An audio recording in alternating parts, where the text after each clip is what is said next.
What do I do if my tenant stops paying rent? Lakewood eviction process explained. What is your greatest fear as a landlord? It might be that your tenant will stop paying rent. When you screen carefully and enforce your lease terms and rent collection policies, you won't run into this problem very often. But bad financial things can happen to good tenants, and you may find yourself trying to collect overdue rent from a tenant. You need a plan. Establish strong rent collection policies. Most Lakewood leases require that rent is paid on the first of the month, and there's usually a grace period.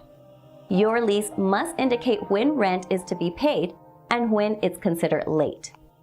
At Assured Management, rent is late if it isn't paid on the 5th of the month. Our tenants know that the eviction process then starts on the 6th. Post a 3-day notice to pay or quit. The eviction process starts with a proper notice. You'll need to serve or post a 3-day notice. We do this on the 6th of the month, as soon as rent is officially late. Tenants will usually pay their rent in full by the end of those 3 days because they don't want to incur extra costs, and they don't want the eviction to go any further. Work with a legal expert.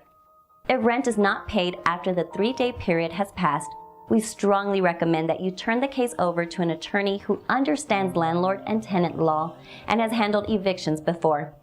It's very easy to make a mistake when you're beginning the court process, and those mistakes will be expensive and time-consuming. Even after your attorney files the eviction in court, your tenant can still pay what is owed and stop the eviction. We allow this when the tenant pays the late rent, the late fee, and any attorney and court fees. Proceeding with eviction. When you don't hear anything from the tenant, you'll need to follow through with the eviction. A tenant who isn't paying rent isn't following the terms of the rental agreement, so you have the legal right to vacate that lease and remove the tenant from your property. But you have to do it legally. You cannot change the locks or cut off the power. Let your attorney go to court with the necessary documentation. Once you have your eviction, meet the sheriff at the property so you can remove the tenant's belongings and you'll get your property back. If you're in a situation where your tenant isn't paying rent and you're not sure what to do, contact us at Assured Management Inc. We would be happy to help you.